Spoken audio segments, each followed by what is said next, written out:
Welcome back, people. Thank you so much. My name is Lamar Parker, financial professional. Today's session, we'll be talking about mindfulness and money. We'll be talking about strategies on how to deal with the emotions of making money decisions. And I'm here to help in how we navigate that system and how we get to our goals, to whatever our value system is. Yes, and my name is Nancy Andino. I am a clinical social worker, and I am here to provide emotional guidance, right? The mindfulness aspect of it, the human experience, and to challenge Mr. Lamar Parker and some of the strategies that he brings up, and then how we end up still meeting on the same road. And thank you for joining us, and I'm looking forward to this process and this workshop. Wrote about this topic was during sessions with clients and conversations with friends and colleagues, the lack of awareness as it relates to people's relationship with money or just money, how they spend money. A lot of it was very impulsive, right? Hmm. Impulsive decisions being made, impulsive buying based on their emotions that will be experienced not so much as in logic. So that's what brought this about, and being able to do exercises and experiments with clients during therapy sessions for them to apply this in their real lives. You actually begin to see a shift in their beliefs and how they value money, along with how they spend money. And then we start with the challenges of old habits that they have, wanting to come and start spending again in a manner that will not be benefiting for their goals. But in that challenging the new experience of one and the new knowledge of trying to be more responsible and not be so impulsive. So that's what kind of brought this about, and that's something that Lamar and I discuss. Mindfulness, right? Mindfulness means observing what you are experiencing and being aware of your presence, noticing your thoughts, and recognizing what is affecting you. One of the things that is very important when it comes to mindfulness, it allows you to gain clarity about what you are experiencing, how it gains you allows you to gain awareness of how you are present, sensations, emotions, memories, and this begins to impact your financial goals and your strategies, whether they're present or if they're absent. And one thing that happens when people become mindful, it does begin to bring up other discomforts that at times people start to avoid, and that begins to impact their continuation of practicing being mindful of behaviors. The same way it impacts their emotions, it impacts their behaviors, it impacts their their relationship with money and goals and the strategies that they utilize. When people become more mindful of their behaviors, we start bringing in judgments, feelings of guilt, shame, disappointment, or if I would have done this, or if I would have had made this decision, then. So it's very important to be compassionate with oneself and be patient with the process of this, along with forgiving and trusting your ability to be able to create change. So not only do you become more aware of the emotions you are experiencing, you also become aware of the emotional and physical toll that it takes in your system and that it takes in your life when pursuing certain financial goals, and noticing that the behaviors that you have are not aligned with your ability to meet those goals. It aids you in recognizing strategies that can grant you success with achieving those goals, but then it can also bring about a sense of feeling frozen, right? And not being able to take action because of what's happened in the past. So the behaviors that need to be changed, if we don't have an understanding of them or how they impact every aspect of our decision making, then it can guide us down the wrong path as it relates to financial goals and money strategies. What are your thoughts about that, Lamar? What is your feedback on that? So yeah, just going back to what you were saying, like the emotional part of it, anytime we get into the money is an emotional topic, right? And whether you're spending, saving, growing, building, anytime you are making a money decision, there's always, although there shouldn't be the smart people with money, is mo emotions are taken out of it. But majority of people deal with money on an emotional level because um, not everyone was handed the silver spoon or grew up with a silver spoon. And, when you're growing up, money, most people, money decisions change lives or change the trajectory or something, or have a immediate impact on what you're doing in that day, right? It's Mm-hmm. never, rarely is it, it's just money, right? Although we watch video and TV and every social media, they pretend like it's just money, but we all know when you're in your room and you're with family or you're in the dark and it's only you and your thoughts, money becomes very emotional in our decision making. Mm-hmm. And, we have to be mindful of how we approach not only the money part, but how we approach it internally. Mm-hmm. To be very thoughtful about not letting the money part affect us emotionally. And even when people are born with a silver spoon, it doesn't mean that they are mindful as to how money works. A lot of times they may not, and they end up just um but it's splurging and actually becoming broke, right? Right. Because they don't have the emotional maturity. So you Mm-hmm. share regarding being smart about money.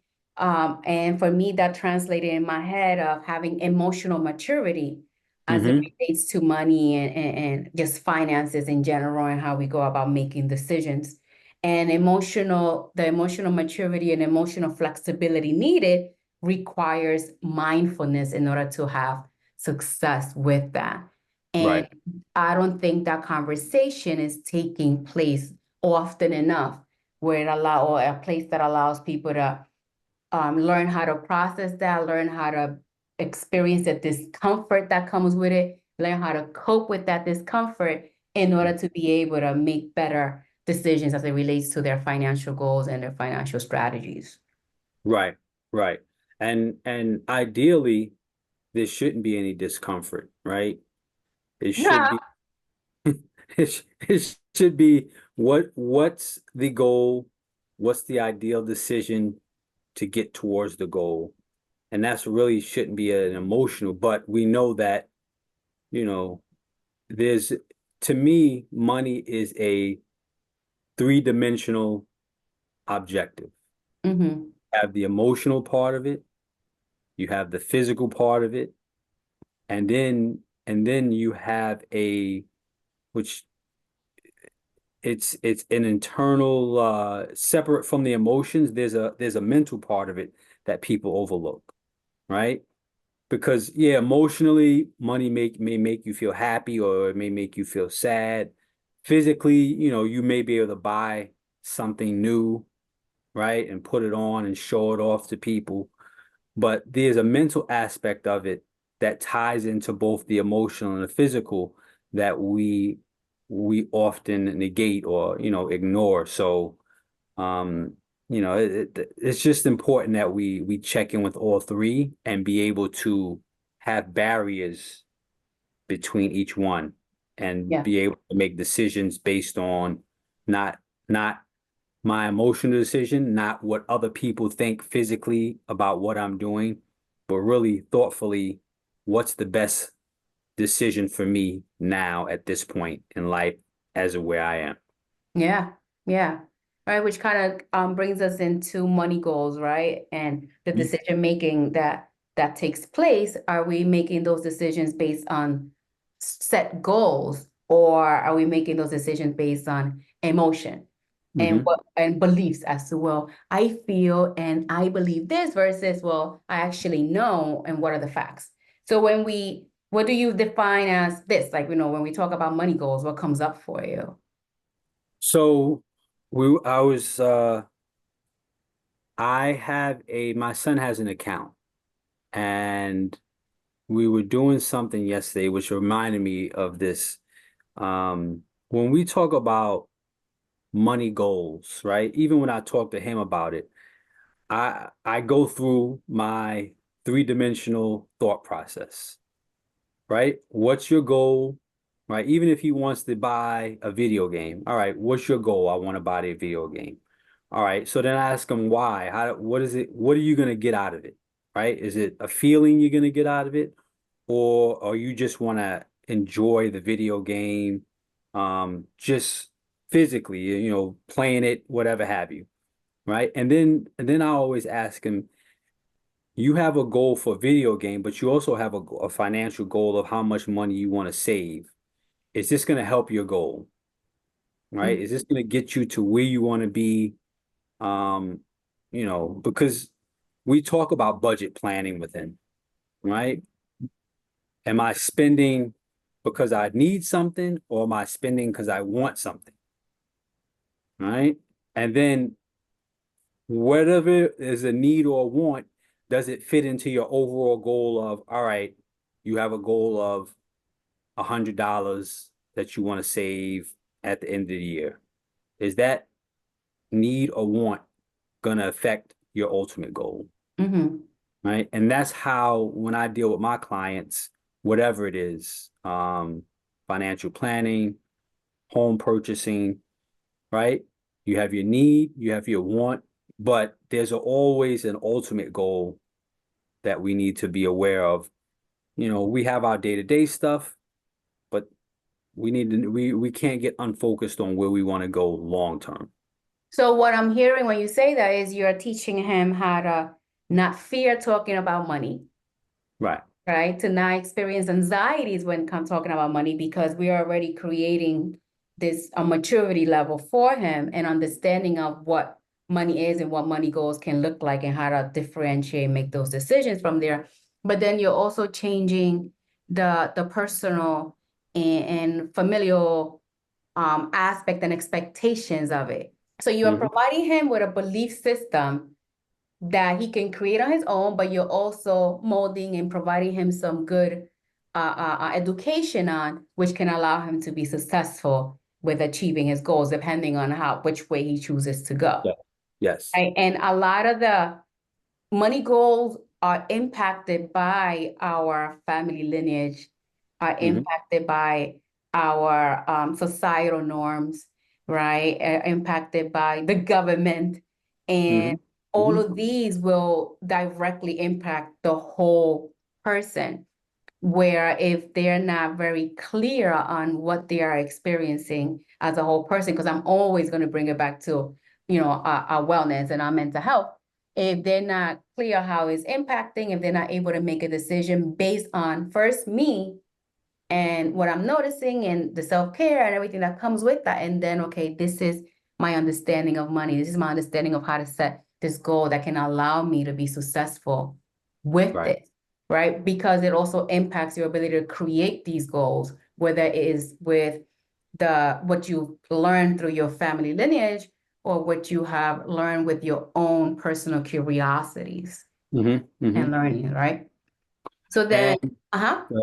no, no, I was gonna say, even if, we're talking about money, but even if you take money out of it and we talk about cultural and family backgrounds, that's where we get our value system. What do we place value on? Mm-hmm. And essentially, that's what a money goal is. You're placing value on that goal. Mm-hmm. Money is just, plug and place another topic. But Yes. at the core of it is, all right, where's your value system? How did you create that value system? And who gave you the beginnings of that value system as opposed to where that comes from? And if Yes. we can get to the root of it, right? The money is just it's just a distraction to what, it's just something there. But we're really when we talk about goals and success and what's value, what's success, we're really talking about that value system that was created as a child. Yeah, Mhm. yeah, I wholeheartedly agree with that.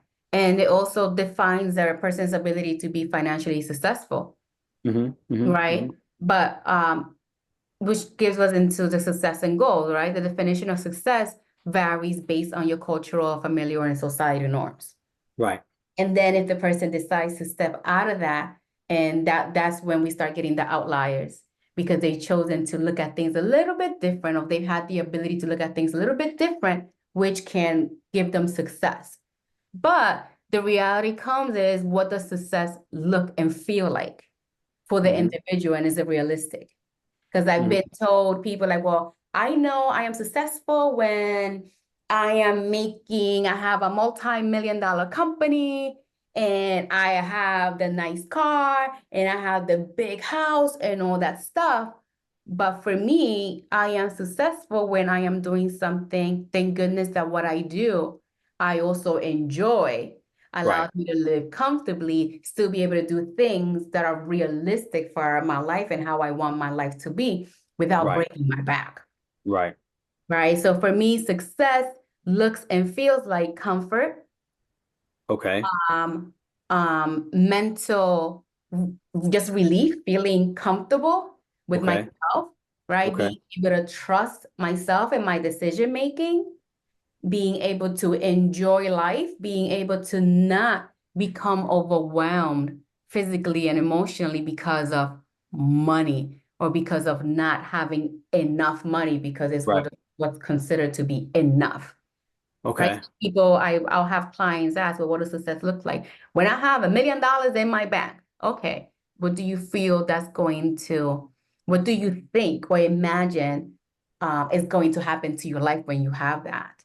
What's the reality of it? And they really don't have a plan for it. They're just like, that's just it. That's what success looks like, but there's no additional It's not plan. right. There's nothing around it.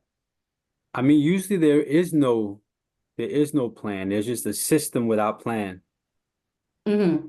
right? There's just there's a goal without a plan. Yes. Yeah. They just see whatever again their value system was created as a child, that's what they have stuck in their head. And then there's no ABC, how do I get there? And Hmm. that's where the disconnect becomes when you're talking about. So it's like it's almost akin to uh we have a trip. We're going on a trip. We want to go to California. Well, what does the GPS say? We don't have a GPS. Hmm. We're just in a car. We don't know where we're gonna rest at. We don't know if there's an accident. How do we pivot and go somewhere else? And that's where the anxiety comes from, because I know I have a long trip across the other side of the country. I don't know how I'm going to get there. And if there's a incident that causes me to have to pivot, I don't know where I'm going to pivot. Hmm. And Yeah. that's where our anxiety and our emotions become stressful for us with money, with most things, but just being on a topic with money, that's where we run into issues at. And the problem is it's a cycle, Yeah. right? We never figure out how to address the fact that I need a plan to get where I need to be. Yeah. And I need alternative actions.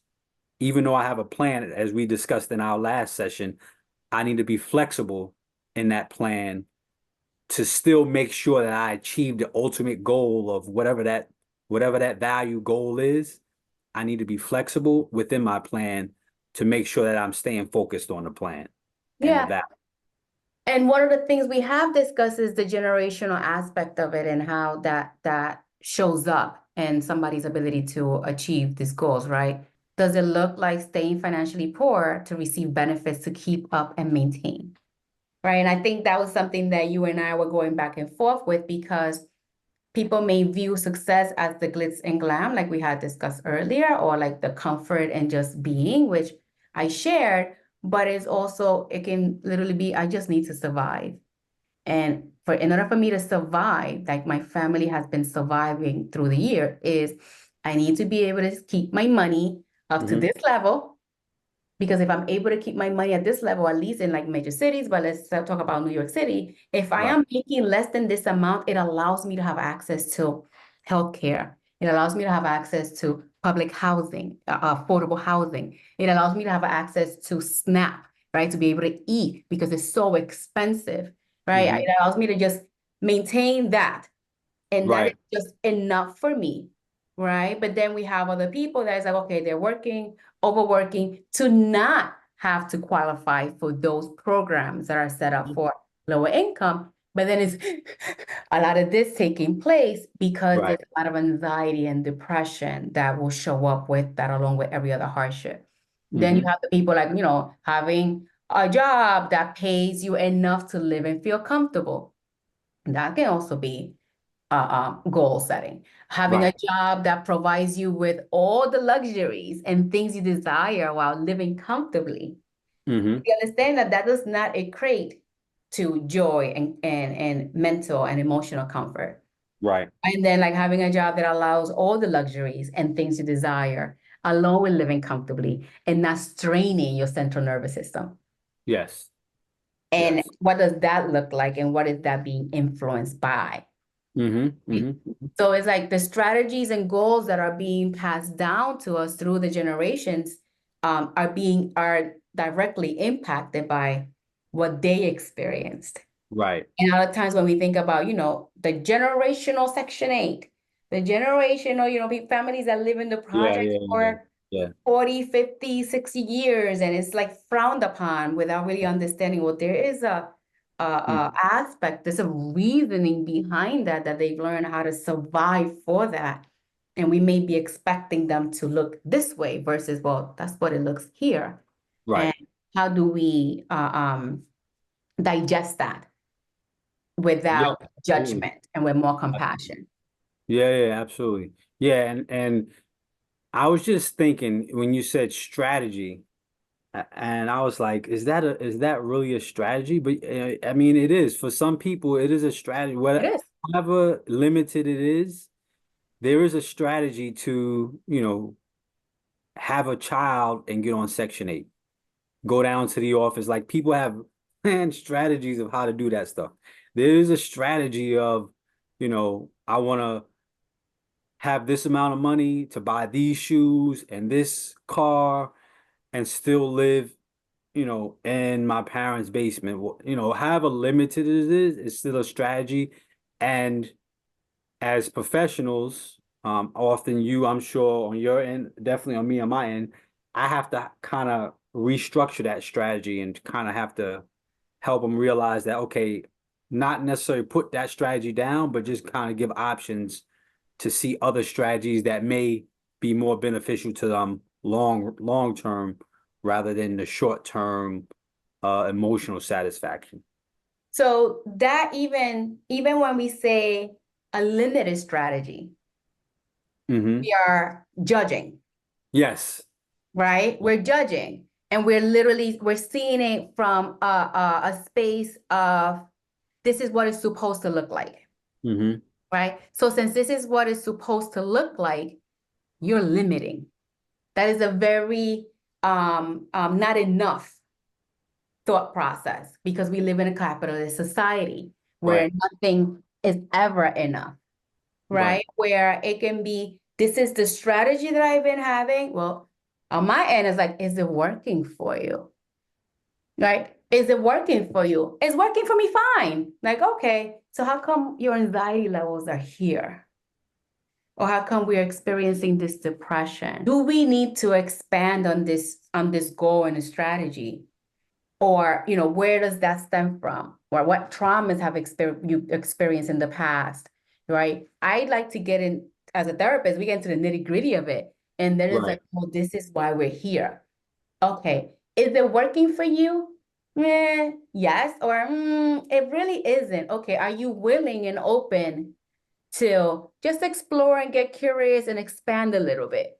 Hmm. Hmm. So I'm not going at it with like, this is a limited strategy. I am going with, this is a strategy that has worked for this individual. And somehow they made it here. It's shown up in our therapy sessions. That means we're going to explore it because it's no longer working for them now. Right. Does that make sense?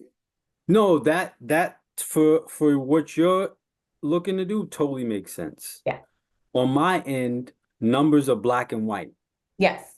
right? So I gotta be, I have to be like, yeah, this is what you need to save, or this is how much you need to buy the home, or this is how much based on the home that you want, this is how much the monthly payment is gonna be. Yeah. Yeah. Now, based on what you're doing now, you're not gonna get there. This is Yeah. how we have to adjust to get to where you want to be. And that's where, when we talk about the goals, that's where your strategy helps them long term, but then my application of what needs to be done is a short term, quick. And if we can't do this, then we have to move on and get a smaller house or, now with the financial planning part of it, that can be, I can be a little bit more flexible in that. Yes. But when you're Yeah. talking about house buying, there's no flexibility, and that's how and that's what I deal with in working with people, and just being honest because I have to be honest with them. I can't be, you know, not that I can be dishonest, but I have to give them the raw truth as opposed to selling them a dream that I know is not possible. Yes. So that's where on my end is it is long term that can assist them in your short term planning. Right. Right. So in my on my camp is let me get you ready for whatever it is. And then you can go and be able to execute the short-term plans that you're trying to get them to. Because if they are not aware, Right. if their relationship with money, you can have all the short-term goals you want, but if their relationship is shot as it relates to money, it relates to finances, experiences, trauma, all that stuff, they're not going to be able to achieve that. And if they Yes. achieve it, they're not going to be able to maintain it. Ain't it? Yes, absolutely. Right? So it becomes with, I'm gonna dig deep. And then once you're here, we're a little bit more aligned. You're completely aware about, okay, this is what I experienced, this is what it looks like, blah, blah, blah. I am now ready to start taking some action steps. It's literally starting with, I just want you to open up a high yield savings account. Mhm. And even that can sometimes become very anxiety provoking for clients. Yes. And Yeah, then like, yeah, okay, absolutely. but if you do that, document what that experience is like for you, and then we can come back and talk about it. But I need you to do that because that's aligned with the goal you said you want to meet. And then Hmm. that even becomes a whole other that begins to grow tentacles like, well, my family, and then what it's supposed to look like and what I've Right, been told. And I am the first of my family to be able to do this. So it has to be a particular way. right. I mean, you may or may not, you'd be surprised at how many people I run across that don't trust banks, that don't trust Absolutely. And I'm one of them. or that don't trust stocks Yeah. but they fully want to grow their money by working and not by allowing the system of investment, Mhm. growth, and compound interest to work for Yeah. them as Yeah. opposed to them working for their money. Yes. And and all of that is based on and it's usually a cultural thing. Yes. Is Yes. is is very rarely like some individual whose family is okay with it, but they're not okay with it. Yeah. It's usually some distrust that's passed on generationally, and now they're here and fully want to be wealthy people With money that under their work mattress. for yes, with money underneath the mattress that work for their money, but can't understand how come their money is not growing fast Yes. enough. Yes. Yeah. And that in itself, it stems from fear, right? And it can also stem from some traumatic experience. It also stems from what people have experienced in our lifetime of losing everything. Right. And now we're asking them to trust the system that took everything away from them. Right. So there is it is a whole experience that the person has to overcome. And Hmm. that is including the people, we have 20-year-olds. They've experienced their parents losing everything. Right. right? So we want them to trust the system that has failed them before. How do we help them trust the system in a manner that can help them? And I say failed them before, where people have lost entire retirement accounts. People have lost their homes because they lost their job, right? Because of this, people may, sometimes people don't understand, if you don't have enough money in the bank starts charging you, right? Right. So it is the nitty gritty of it, but the system has at some point failed them. And if how do you help somebody overcome that? You're straining your face. Yes, it has failed them if you've lost everything. Okay, I'm gonna push back on that. Yes. And yes, there are instances where the quote unquote system has failed people, Mm-hmm. Yeah. right? Well, instances of it has actually failed people. Right, that have actually failed people. But there Mm-hmm. are some cases where people have failed themselves by not being proactive and aware and educated Yes. on what's going on. And Yes. to me, to me, that's usually the case more often than there are some rare instances, stock market crash. We just had a total global meltdown in 2020. So every couple years there's a absolute world catastrophe that affects people in a dramatic way that can ruin people. Yes. But to me, there are some key instances where people don't help themselves, or at least at minimum, don't protect themselves financially to be able to withstand those rare occasions where the market may crash or we have a pandemic. Like that if you look through history, that happens every 10 years or whatever it is. So it's Yeah. not like every year there's a system crash where people are being forced to, eat cat food. So you say it from a financial sense, and I'll say it from a humanistic sense. Hmm. You are correct in that, but if a person does not know how to ask the right questions in order to get the answers and the guidance that's needed, the system has failed, Right. right? When we have a public education system that doesn't really teach about this, the system has failed, right? Hmm. When we Hmm. have where money is still a taboo, although we are in a capitalist society, the system has failed the person. The system is working, right? But it has failed the individuals. We are making the assumption that the person will have a baseline of understanding. Right. The majority of Americans don't, Right. right? So that's what I mean by that, Okay. because there will need to be an understanding in order to know how the system works. And in order to be able to get that, when we are in a society that only shows you, oh yes, my family came to this country with $1 and now we're multimillionaires. No one's really telling you the step by step in between Right. is failing, right? Because Right. that's what's being fed. So that's what I mean by that. It has happened, and how do we build? Because we're still humans. Money is Hmm. something Hmm. that we have given it value. But at the end of the day, we're still human, and humans, the first thing we do is feel, and then Right. act. It's just impulsivity gets in the way of being able to make the decisions that will be helpful for us in meeting certain goals. Right. And I think that is why we're doing this. And you hit it on the nail on the head when you say the first thing they do is feel, Mm-hmm. right? And feeling, although important, specifically with money, it should not be the first thing you do. It Because you're really should human. be. Yeah, So I how do mean, you yeah, bypass that? right, right. But the mindfulness, the thought process should Yes. be the first thing, No, right? no. And, Feeling is first. The mindfulness allows the person to understand, I felt this. It does not mean I have to react that way. The mindfulness comes in, I feel this. I'm noticing I'm feeling this. Now I can respond versus react.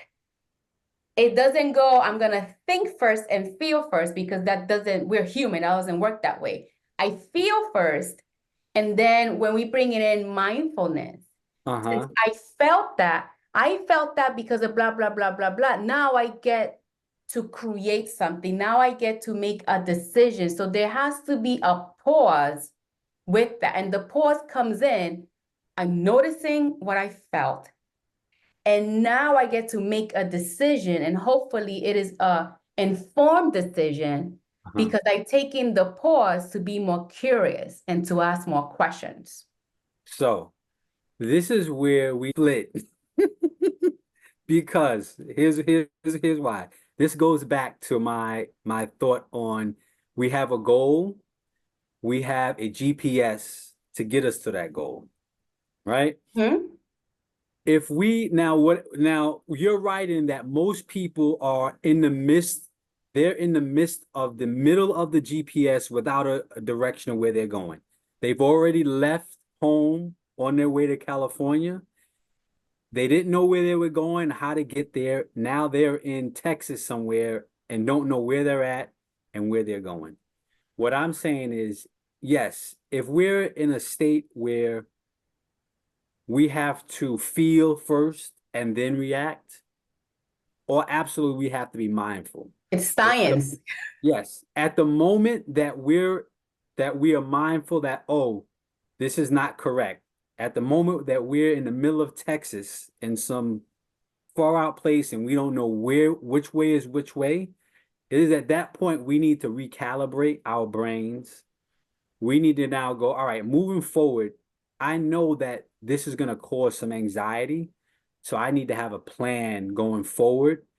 And I need to now reach out and kind of educate myself on how to not, not that's not, and that's not going to say you're never going to be in a place where the system has failed you or the system has depleted some of your assets. But if you plan properly, and if you seek the right information from the right people, you can at least put a smaller dent in what the assets that have been depleted that will protect you moving forward. So we're What, on the same road. yes, we're But on the it same still, road. it still requires, in order to get to that, it still requires this, Right. right? Because we're still a human managing this. Right. And then is the mindfulness is how do I, because one of the things is finding the right people. How does a person find the right person if they're first not able to manage this? So in order to be able to be clear as to, okay, these are the questions that I can ask, this is this. If there's no self-regulation, then we got nothing, even with an action plan.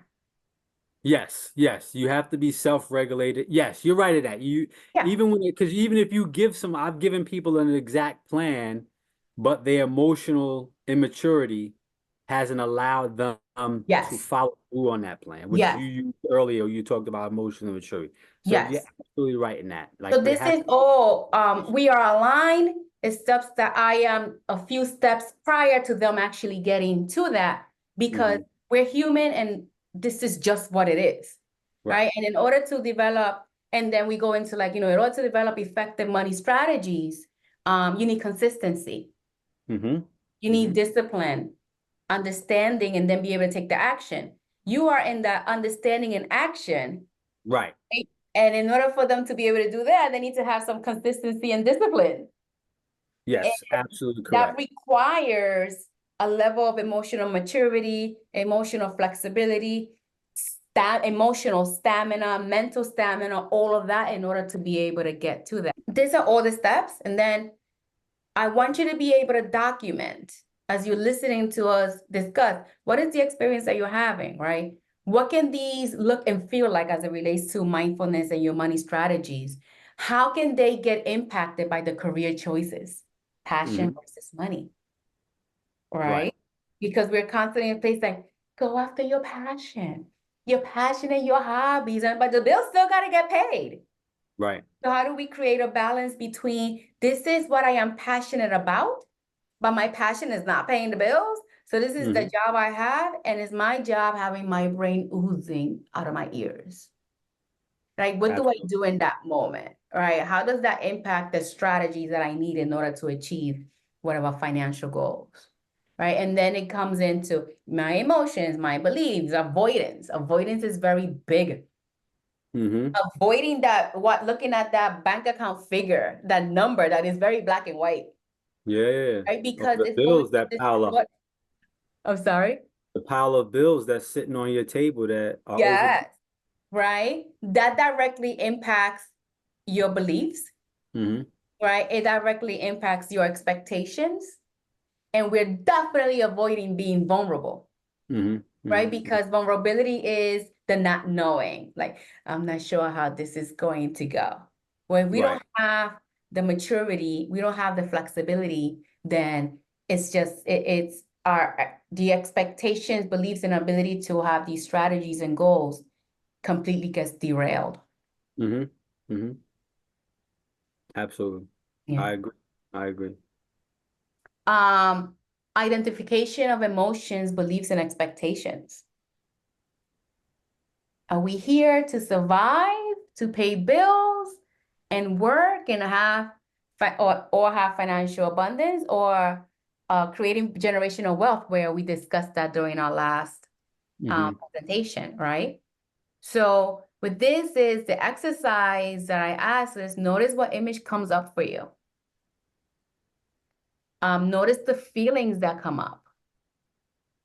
No, now as you notice that, identify what your reality is. Right. Right? So I just got to pay the bills and do this. And then, well, what is the experience? What are you noticing? What's coming up for you? I cannot be like my mom. I cannot be like my dad. I cannot Mm-hmm. be like my grandparent. I cannot be like so and so because of what they experience. And that's the image just coming up. Right. And as that image is coming up, what are the feelings like? It feels icky. My stomach aches. My throat aches. My shoulders. All this other stuff is happening, Mm-hmm. right? That has me spiraling. What's the reality? I am spiraling and I'm not able to think clearly, or sometimes differentiate between the reality and what I'm feeling, because there is, Right. feelings are not fact, Right. right? So Feeling I think this is something very important for people to do as exercises for them. Right? Mm-hmm. What can financial goals look like in real life, your real life scenarios? Where did the financial goals come from? Which is Yeah. something that we tend to focus on what they want to become without Mm-hmm. really knowing, the struggles that will come for it, or defining what is that's going to show up, right? Yeah. Which leads into anxiety and making it very difficult to set clear goals and have realistic expectations, right? I want you to identify what influences the success of your financial goals and strategies, from minimum wage to culture, your skin color, racism, everything impacts that. Yep. What is your feedback? What are your thoughts on that? So I was just thinking, you just made me think like me and my dad have two different views on money. He is very, he can be well off and think he can go broke in the next day. And Mm-hmm. I know where that comes from because I know, he grew up very poor. He grew up, sharing shoes and clothes with his brothers and sisters and, not being able to eat or sharing a can of beans or whatever have you. Yeah. And just, and my perspective is totally different. I didn't grow up with that type of struggle. And so our relationship with money is different. So when we talk about how money moves and, we have total polar opposites about it.